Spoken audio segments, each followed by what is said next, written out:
حكاية اللبسة الدويرية.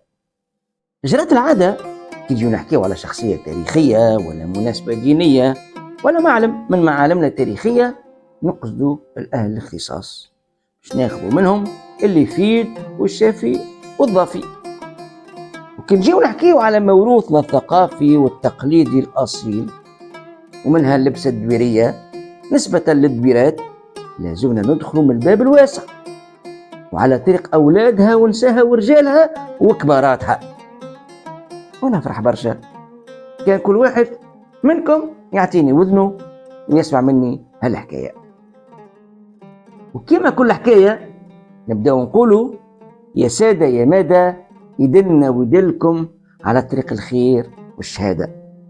هكا يرجع عمنا واخبرنا على بنية صبية اسمها سعيدة، أمها وأبوها ما جابوها كان هي، ودوب ما وصل لعمرها 4 سنين تفكرها ربي أمها بعد مرضى قوية. في نهار وليلة يلقى أبوها روحه مسؤول عليها من جميع النواحي. ايش خلى أم فاطمة يعني ممات الطفلة تجي تسكن معاهم وتقف على تربيتها. وماني نفتكم بالحديث، العائلة هذه تعيش في قرية اسمها الدويرات من ولاية تطاوين في الجنوب الشرقي للبلاد التونسية. هي قرية أمازيغية صميمة، سكانها وأهلها عندهم ثقافة ثرية ومختلفة كما بقية كل الجهات وكل بلاد وارطالها وثقافتها. وجدة خالتي فاطمة اللي نقلت تعيش مع ولدها على خاطر بنته اليتيمة، امرأة زمنية نساجة تعتبر كنز متنقل الكل ما هو موروث شعبي دويري من حكايات وأمثال، وخاصة اللبسة التقليدية الدويرية، وخذت عهد على روحها تعدي هالموروث الثري لحفيدتها كل تفاصيله، وتحرص زادة باش تكون معاها وقت اللي تبدأ تنسج وتخيط وتطرز بيديها كل أنواع اللباس الدويري اللي يرجع تاريخه التاريخ وجود الأمازيغ من حوالي 1400 عام. وديما زادة وين تستفرد خالتي فاطمة بالطفلة سعيدة تحكي لها وتقول لها اللي كل قطعة من اللبسة الدويرية تحكي حكاية البس الأجداد قاعدوا محافظين عليه أجيال جيل بعد جيل. هي هكا الطفلة تعطيها مرة الوذن وتسمعها ومرة ما تركزش معاها وتبدأ تحب تلعب مع اندادها ومش مقدرة قيمة اللي تحكي فيه خالتي فاطمة.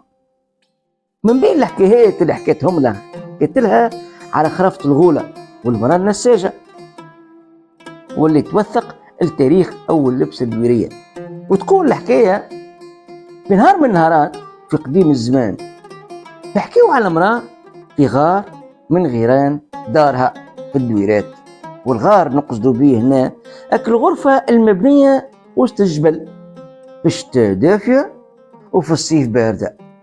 هالمرأة قاعدة تميل في راسها وتنسج في بخنوق وإلا هو أجريدي، واللي تقول فيه شاعرتنا المبدعة سهام ذكار أجريدي والبخنوق حرير، وين نراه العقل يطير تجرجر سمحة مولاتا تنشدني ونزيد نحير، يا رب تقدر لي الخير يسلم لي زولة وحلاته.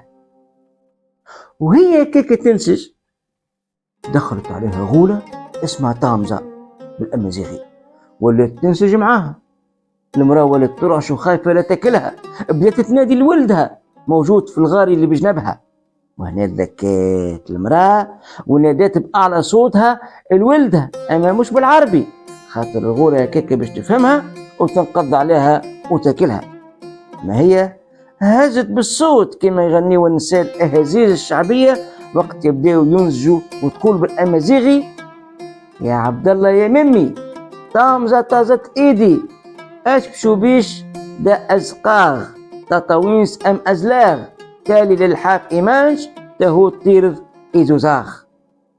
قالت بالعربي يا عبد الله يا ولدي الغول تنسج معايا، شعرها احمر عيونها مثل التيس، صعدت للحاف الاعلى ونزلت تلبس الوداع.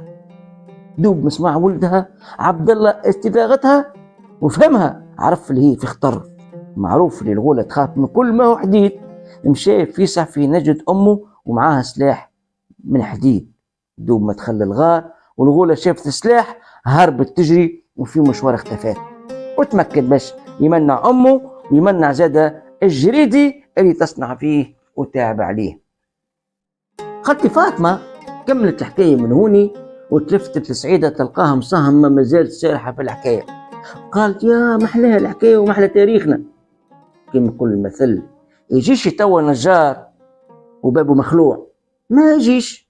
هذاك علاش نلقاو خالتي فاطمة المرأة المجدية الزمنية النساجة تلبس كان اللبسة الدويرية، ومنها أول لبسة تلبسها المرأة في الدويرات لبسة الجريدي، هي صوف مخطوط حرير وإلا حرير بالصوف منسوج باليد وفيه جزء ألوان، أصفر عاطي على البرقداني وإلا سواكي عاطي على الأحمر الغامق.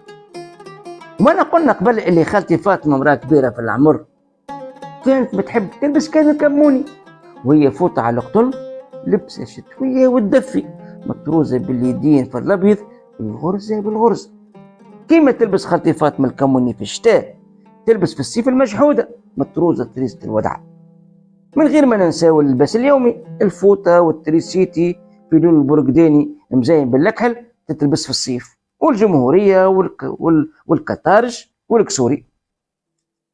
عام ورا عام الطفلة سعيدة كبرت ولدت صبية والشبه واضح ولا لأمها المتوفية تقول رجعت للحياة سبحان ربي الشخلق.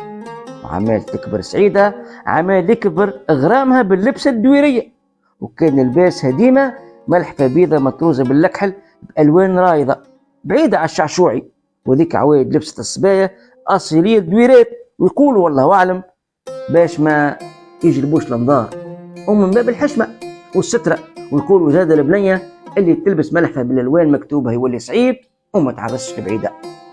وبدأت خالتي فاطمة عاد تخمهلها في زهاز عرسها، ما نقولنا المرأة زمنية ومتأصلة كما قالوا ناس بكري الدار بلا كبير كما السانية بلا بير، كما قالوا زادة إذا البنية دبات وحبات اسألوا أمها أش خبات، أو كل مرة تحضر لها قطيعة وتخباها، خاصة كل ما يهم اللبسة الدويرية. ومنها الركبي تفساري حرير يتصبغ في زوز ألوان، سواكي عاتي على الأحمر الغامق وإلا أصفر على البرقداني، تلبسوا العروسة ليلة عرسها مع بقية الحولي العربي. وثم زاد البربوشي منسوج من حرير، وفي الأول خرج بحرير اللوح ويتميز أنه ربخ وألوان ورايضة، غالب عليه البرقداني.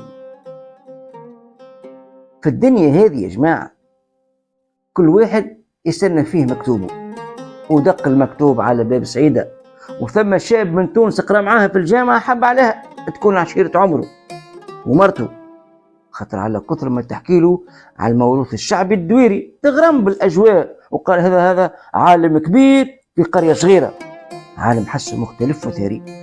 أما دوب ما وصل الأخبار لبوها رفض قطعي وحرن، قال ما تاخو كان ولد عمها ويوفى الكلام.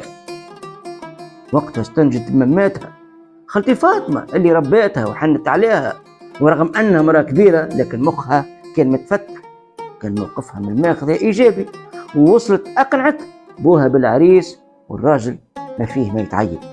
وتقامت الأفراح والليالي الملاح 7 أيام و7 ليالي بالعوائد والتقاليد متاع الدويرات. وعلى كل احنا كلنا ولاد تونس، ثقافة جهة تنفتح على ثقافة جهة، وكلنا في الآخر أقليات في جمع واحد اللي هي تونس. نختصر الحديث وفي مثل الحكايات اللي نقدم فيها في كل مرة واللي توثق للتاريخ وتراثنا الثقافي الحي، مو باش نبسطوه للصغار والكبار سواء كانت شخصيات ولا معالم ولا عوايد وتقاليد، ديما نقول صعيب باش الواحد ينجم يجي على كل شيء في حكاية قصيرة، ما هي كان شمعة نضوي بها على الموضوع. وما عليكم كان تزيدوا تبحثوا في تاريخ بلادنا الكبير، واللي يشقى أكيد باش يلقى، وربي يعطيكم الخير والخمير، وحكايتنا تعيش مع حكايات درويش.